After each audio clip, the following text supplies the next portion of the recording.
किपरि होइथिला महावीर सूर्यपुत्र कन्नकर जन्म। सांग माने आपण माने समस्त जानिछंती महावीर सूर्यपुत्र कन्नकर जन्म माता कुंती को मिलिथिबा वरदान रे होइथिला। थरे माता कुंती अविवाहित अवस्था रे ऋषि दुर्वासा तांका पितांग महल को आसीथिले।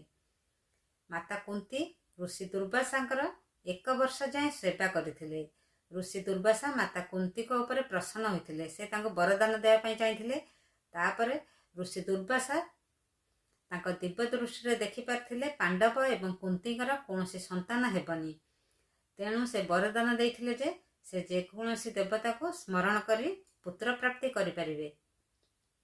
अविवाहित अवस्था रे माता कुंती सूर्य देवता को ध्यान करथिले।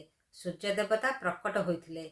से तांका भଳି तेजवान पुत्र देइथिले जे कि कानरे कुंडल कवच नहीं कि जन्म होइथिले।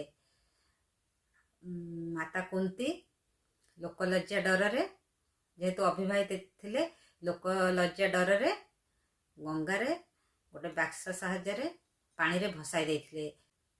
बाक्स जाई पितामह भीष्म को सारथी अधिरथ एवं तांका स्त्री राधा को मिलिथिला। से माने कन्नकर लालन पालन करथिले। सांग माने जो माने वीडियो देखछन्ते वीडियो को लाइक शेयर सब्सक्राइब करंतु। आपण मान सहित देखा हबो नेक्स्ट वीडियो रे। आ जे माने कमेंट देबे मु तार कमेंट रे उत्तर दे पई निश्चय चेष्टा करिबी। पुणी एति कहि रखुची। पुणी आपण मान सहित देखा हबो नेक्स्ट वीडियो रे।